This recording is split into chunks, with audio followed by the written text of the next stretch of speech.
Por que todo mundo fala mal dos computadores da Positivo? Por que todo mundo fala mal, faz meme, faz graça com o computador da Positivo, fala que ele é ruim, que não presta? Inúmeros memes que você já viu que caçoam da marca Positivo de computador. Por que isso acontece? Por que tantas pessoas falam mal dessa marca? Neste mini documentário que você vai assistir agora, eu vou tentar mudar um pouco a sua ideia e o seu olhar sobre essa marca, Positivo Informática. E lá no fim do vídeo a gente vai descobrir, vai discutir também se todo esse meme, toda essa tiração de sarro com a Positivo faz sentido. Para fazer esse mini documentário eu vou dividir esse vídeo em 5 partes. Primeira parte eu vou falar sobre as empresas brasileiras e a síndrome do vira-lata. Na segunda parte eu vou falar sobre a participação de mercado da Positivo. Na terceira parte eu vou falar um pouco sobre o uso de hardware barato e a competitividade. Na quarta parte vamos falar um pouco de mercado de computadores e a economia brasileira. E na parte 5 a gente vai discutir se realmente todo esse hate tem fundamento. Antes da gente começar a abordar esse assunto, é muito importante saber quem é essa empresa, o que é essa empresa Positivo. A Positivo Informática ela foi fundada lá em Curitiba no ano de 1989. A pessoa que fundou a Positivo foi Oriovisto Guimarães, que hoje ele é senador da República. No último dado divulgado em 2022, a Positivo empregava mais de 4.000 pessoas. Empresas brasileiras e a síndrome do vira-lata. Você já ouviu falar da Gurgel? João Augusto Conrado do Amaral Gurgel. Esse cara, ele inventou no ano de 1969 a Gurgel, uma fábrica de automóveis 100% brasileira, sediada lá na cidade de Rio Claro, no estado de São Paulo. O senhor Gurgel queria carros 100% nacionais. Ele era obstinado com essa ideia. Ele foi considerado por muitos até louco, maluco, foi julgado, falavam para ele que jamais ele iria conseguir realizar esse sonho de ter carro 100% produzido no Brasil. Bem, a Gurgel acabou em 1996 com apenas 27 anos de idade e o encerramento da Gurgel se deveu principalmente pela isenção de IPI pelo governo Collor, isentou de IPI carros das grandes marcas como Fiat, Volkswagen, Chevrolet e Ford, e isentou carros abaixo de 1.0, de motores até 1.0. Todos esses carros populares com motorização pequena foram simplesmente de um dia para o outro isentados de IPI pelo governo Collor devido à grande pressão e o lobby dessas grandes marcas de carro. Isso, aliado a outros fatores, fizeram com que a Gurgel falisse, fosse quebrado. Recomendo fortemente a leitura do artigo que eu vou estar deixando na descrição para você entender como que foi o início e a queda da Gurgel. Por que eu estou citando a Gurgel nesse vídeo? Porque assim como a Positivo, ela é uma empresa 100% nacional e muitas pessoas caçoam, não dão valor, acham que é porque 100% nacional não tem muita qualidade. Você sabe, a síndrome do vira-lata do Brasil é muito grande nas pessoas. Tudo que é importado, tudo que é fabricado no exterior, geralmente é melhor do que fabricado aqui no Brasil. As pessoas do Brasil tendem a não dar valor para as coisas fabricadas aqui, para as indústrias nacionais, para os comércios locais.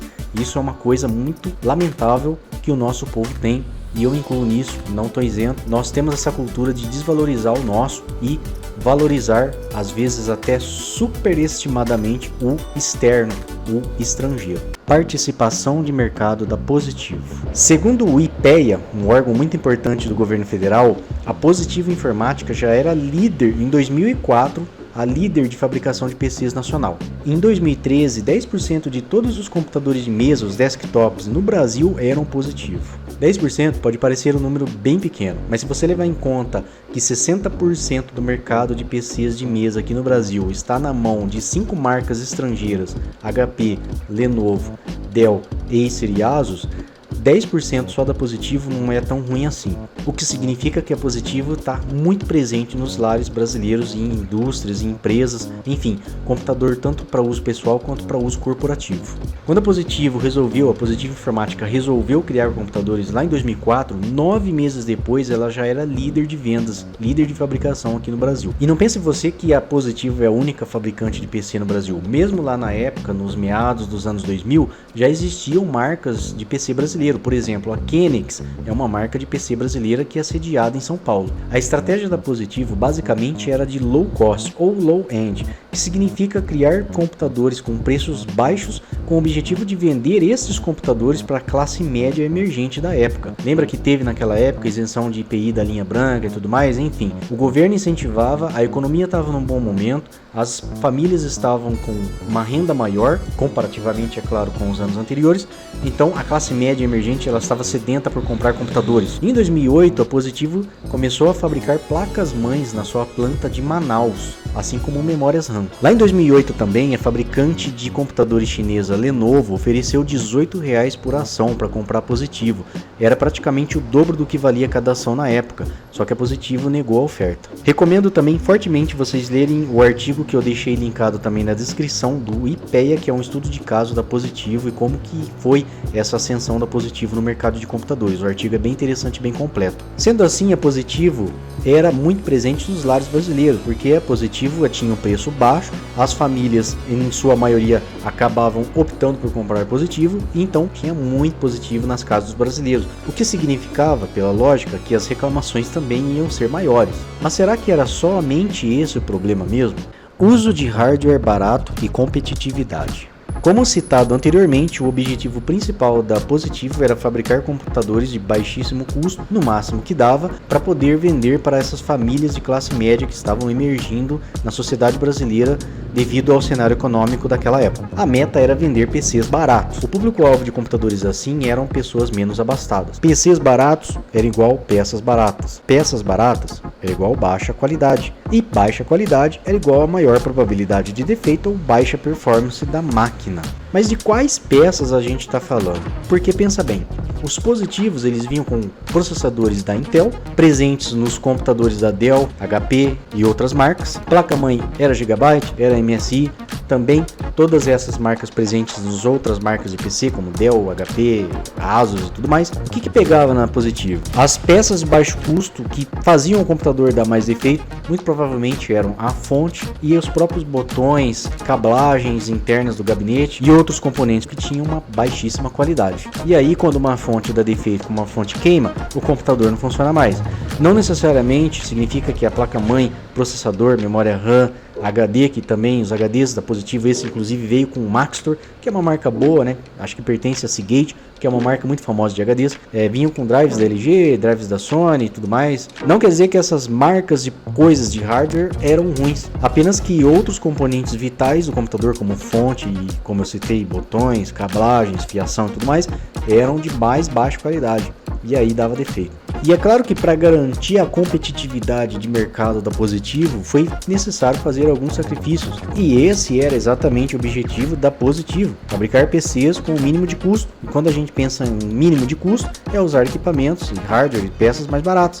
Então não tem como a pessoa reclamar, a pessoa esperar uma performance, uma qualidade de um PC da Positivo, a mesma performance e qualidade de um PC da época, os computadores da Dell, computadores da HP e tudo mais. Mercado de computadores e a economia brasileira. Os anos 2000 eram loucos. Para quem viveu nessa época e era adolescente como eu, a gente sabe como que as coisas eram bem mais difíceis do que hoje em dia. Eu tenho um exemplo bem clássico. Só agora, pouco tempo atrás, eu consegui comprar um Nokia N95, que era o meu celular dos sonhos. Naquela época, nem pensar, eu nem sonhava em poder comprar um N95, porque tudo que se relacionava com tecnologia naquela época, computadores, celulares, televisores, que tinha alguma coisa tecnológica, era muito inacessível nos anos 2000. O salário mínimo de 2005 era R$300 apenas. Olha só quanto que custava esse computador na Magazine Luiza no ano de 2005. Tá vendo? Quase R$2.000. Então você tinha um salário mínimo de R$300 e um computador custava R$2.000. Hoje em dia um computador custa mais ou menos o mesmo preço, um computador básico ou notebook, e hoje o salário mínimo é R$1.400 e alguma coisa. Então perceba que para eu comprar um computador nos anos 2000 de R$2.000, eu precisava de, sei lá, muitas vezes o salário mínimo da época. E hoje a gente precisa de nem duas vezes, né? Uma vez e meia aí, nem isso. E os PCs da Positivo eram PCs que eram compatíveis com a realidade dos brasileiros, com a realidade econômica e a realidade social de um Brasil de 2005, 2004, foi quando a Positivo começou a fabricar computadores. Hoje em dia as coisas são muito mais acessíveis. Hoje em dia as famílias têm acesso a cartão de crédito, que naquela época não tinha. Hoje em dia as pessoas têm acesso a muitas outras formas de pagar, de fazer dinheiro e tudo mais. Hoje em dia o mundo está completamente diferente do que era naquela época. E a gente se pergunta, e eu pergunto aqui pra vocês, todo esse hate em cima do Positivo tem fundamento? Bom, se for meme, se for zoeira, até eu faço zoeira aqui com o Positivo, né, como vocês viram nos vídeos anteriores, não tem problema. Mas tem pessoas que realmente pensam que a marca Positivo é ruim, é feito pra quebrar, igual o preconceito que as pessoas tinham com a marca CCE. É claro que eu não isento a Positivo de usar algumas peças realmente de baixa qualidade, e aí eu culpo a fonte, eu culpo os botões aí, ocupo a própria cablagem, a fiação, né, a qualidade de montagem e tudo mais. Mas quando a gente para pensar que dentro de um Positivo a gente tem um processador Intel, como a gente tem dentro de qualquer computador bom. Quando a gente para pensar que dentro de um Positivo tem uma placa-mãe da Gigabyte, uma placa-mãe da ASUS, esse PC mesmo veio com uma placa da Gigabyte originalmente. Quando a gente para pensar nisso, a gente vê que o hate verdadeiro, aquele hate que a pessoa tem que não gosta do produto, igual o CCE, tem preconceito, é pura síndrome do vira-lata e é um hate totalmente sem fundamento. E não fale mal da Positivo aqui no meu canal que eu vou ficar muito bravo, hein? Eu gosto muito da Positivo, a Positivo fez parte da minha história, fez parte da minha história com computadores e eu quis fazer esse vídeo para defender um pouco a Positivo, que a Positivo merece, beleza? Não odeie a Positivo, tente entender o cenário, o contexto econômico do Brasil, leve em consideração vários outros fatores que você vai conseguir compreender melhor tudo isso que aconteceu nos loucos anos 2000. E a Positivo, ela tá vendendo computador até hoje. Eu não sei falar se a Positivo tá boa hoje ou se tá ruim ainda, mas enfim, quando você for fazer uma análise de alguma coisa, tente entender o contexto do país, do povo, da sociedade, que você vai conseguir compreender melhor as coisas, beleza? Um grande abraço e até o próximo vídeo, valeu!